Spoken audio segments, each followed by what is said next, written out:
इतिहास के पन्नों में कुछ दोस्तियां हमेशा के लिए एक गहरे रहस्य के रूप में ही दबी रह जाती हैं। जरा अपनी आंखें बंद करें और एक बार उस खौफनाक मंजर की कल्पना करें। कल्पना करें कि एक देश को उसके कट्टर दुश्मनों ने चारों दिशाओं से पूरी तरह घेर लिया है।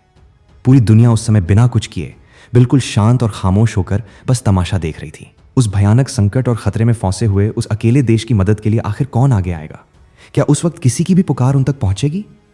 ठीक उसी समय जब किसी को कोई भनक तक नहीं थी और बिना शोर किए एक अदृश्य और मजबूत हाथ उस देश की सहायता करने के लिए अचानक से आगे आया। वो मददगार हाथ किसी और का नहीं बल्कि इजराइल का था।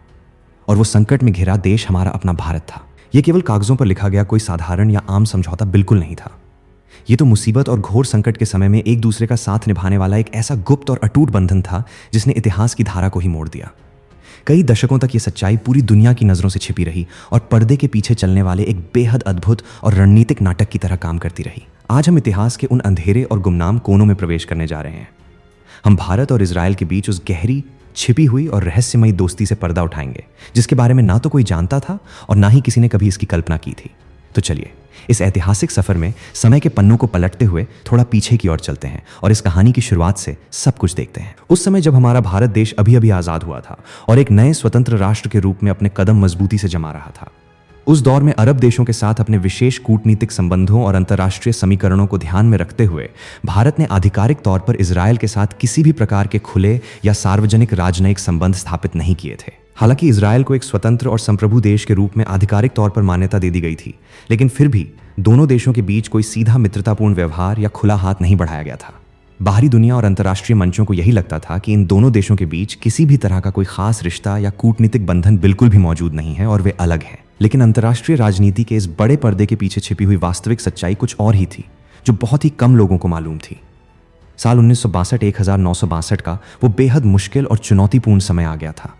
खून जमा देने वाली कड़ाके की ठंड और बर्फ की सफेद चादर से पूरी तरह ढके हुए विशाल हिमालय के ऊंचे और दुर्गम पहाड़ों पर अचानक से संकट के बादल मंडराने लगे थे। किसी ने भी अपने सबसे बुरे सपने में भी इस बात की कल्पना नहीं की थी कि हमारा पड़ोसी देश चीन अचानक से पीठ में छुरा घोंपते हुए भारत पर इस तरह से एक बड़ा और अप्रत्याशित सैन्य हमला कर देगा।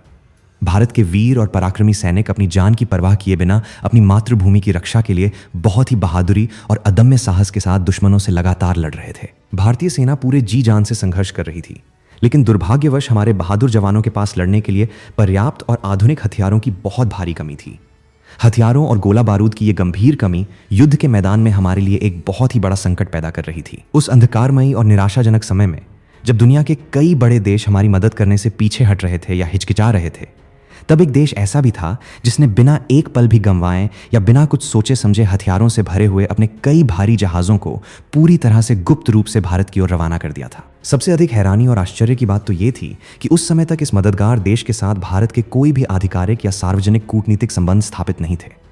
सार्वजनिक रूप से उस देश के साथ हमारी कोई बातचीत या संवाद भी नहीं होता था।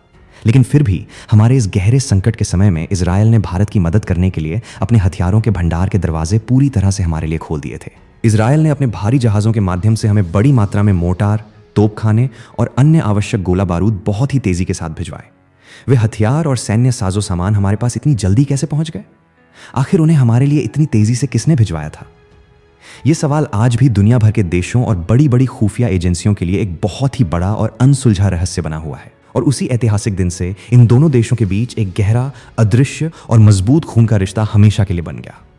समय का चक्र एक बार फिर से अपनी गति के साथ आगे बढ़ा और साल 1971 आ गया। पूर्वी पाकिस्तान, जो आज बांग्लादेश है, में भयंकर उथल पुथल और भारी अराजकता का माहौल पूरी तरह से छा गया था। निर्दोष लोगों पर जुल्म हो रहे थे और ऐसी विकट स्थिति में भारत का पाकिस्तान के साथ युद्ध होना पूरी तरह से तय और अटल हो चुका था। उस समय अमेरिका जैसे दुनिया के कई बड़े और शक्तिशाली देश खुले तौर पर और पूरी बेशर्मी के साथ पाकिस्तान का समर्थन करने के लिए उसके पक्ष में आकर खड़े हो गए थे। स्थिति इतनी गंभीर हो गई थी कि अमेरिका ने पाकिस्तान की मदद करने के लिए अपने सबसे शक्तिशाली 7वें नौसैनिक बेड़े को भी बंगाल की खाड़ी में उतार दिया था। भारत को उस समय हर तरफ से एक भयानक खतरे ने पूरी तरह से घेर लिया था। भारत के चारों ओर एक बहुत ही खतरनाक और तनावपूर्ण माहौल बन चुका था और किसी को भी यह बिल्कुल समझ में नहीं आ रहा था कि आगे क्या होने वाला है। ठीक उसी बेहद नाजुक और मुश्किल घड़ी में पर्दे के पीछे एक बार फिर से एक बहुत ही बड़ा और अद्भुत चमत्कार घटित हुआ।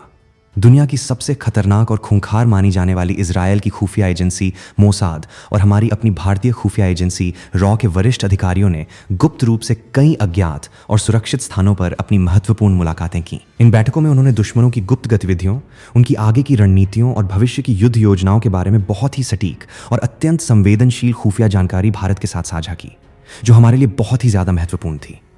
इजरायल ने न केवल हमें खुफिया जानकारी दी, बल्कि उन्होंने पाकिस्तान को मिलने वाले खतरनाक हथियारों की आपूर्ति की गुप्त जानकारी भी हमें पहले ही दे दी थी। इस महत्वपूर्ण जानकारी के कारण भारत पूरी तरह से सतर्क हो गया और उसने पाकिस्तान को बुरी तरह से चौंकाते हुए उसके हर नापाक मंसूबे को पूरी तरह से नष्ट कर दिया।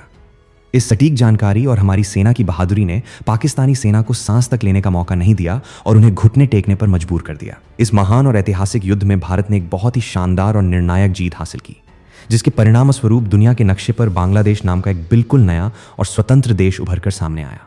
लेकिन इस जीत में इजरायल की छिपी भूमिका एक गहरा रहस्य ही बनी रही।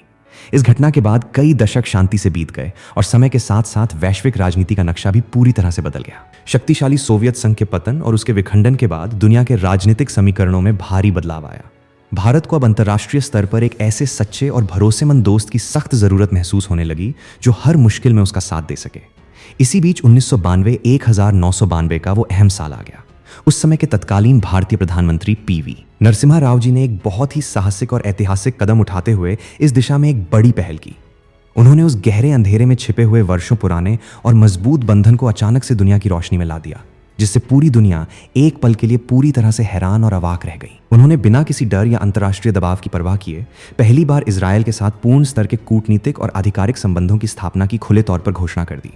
अब तक जो हथियारों के समझौते और रक्षा सहयोग बेहद गुप्त रूप से बंद दरवाजों के पीछे किए जाते थे, वे अब खुलकर और पूरी तरह से पारदर्शी तरीके से सबके सामने आने लगे थे।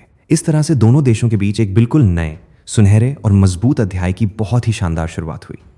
ये नई और गहरी दोस्ती केवल रक्षा और सैन्य मामलों तक ही सीमित नहीं रही, बल्कि इसने कृषि, उन्नत विज्ञान, आधुनिक तकनीकी ज्ञान, अंतरिक्ष अनुसंधान और जल प्रबंधन जैसे कई अन्य महत्वपूर्ण क्षेत्रों में भी अपने कदम बहुत ही तेजी से और मजबूती के साथ आगे बढ़ाना शुरू कर दिया। इजरायल आज हर कदम पर हमारे लिए एक बहुत ही सच्चा, वफादार और मजबूत भागीदार बन चुका है।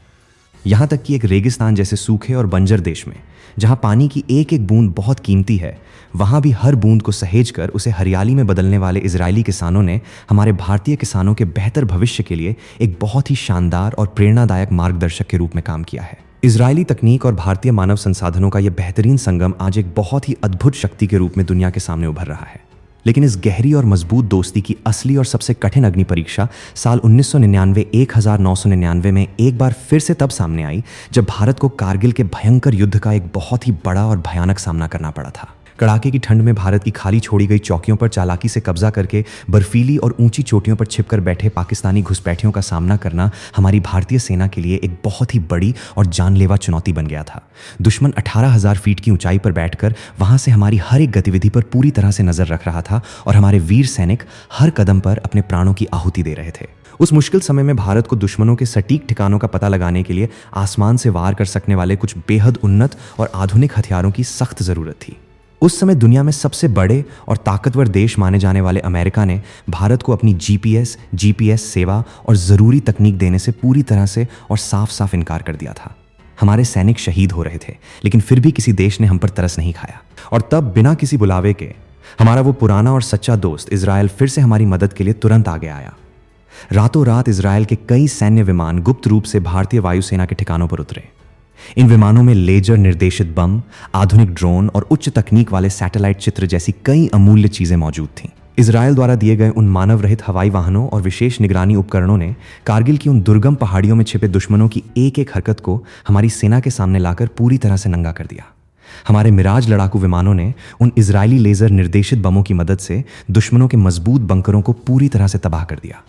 असंभव सी लगने वाली वो बहुत बड़ी जीत अंततः पूरी तरह से हमारे नाम हुई। उस भयंकर युद्ध में इजरायल द्वारा की गई वो त्वरित और अमूल्य मदद हमेशा के लिए भारतीय सैनिकों के दिलों में एक ऐसी सुनहरी छाप छोड़ गई जो कभी नहीं मिटेगी। आज भी दोनों देश आतंकवाद को जड़ से उखाड़ फेंकने और सीमाओं की सुरक्षा करने में एक दूसरे के साथ पूरी मजबूती से खड़े हैं। एक सच्चा दोस्त वही होता है जो आपके गिरने या कमजोर पड़ने पर बिना बुलाए आपकी मदद के लिए दौड़ पड़ता है और आपको मजबूत सहारा देता है। मुझे पूरी उम्मीद है कि आपको इतिहास के पन्नों से निकाली गई ये बेहद रोमांचक और ज्ञानवर्धक जानकारी बहुत ही ज्यादा पसंद आई होगी। कृपया इस जानकारी को अधिक से अधिक लोगों तक पहुंचाएं और हमारे साथ हमेशा इसी तरह से जुड़े रहें।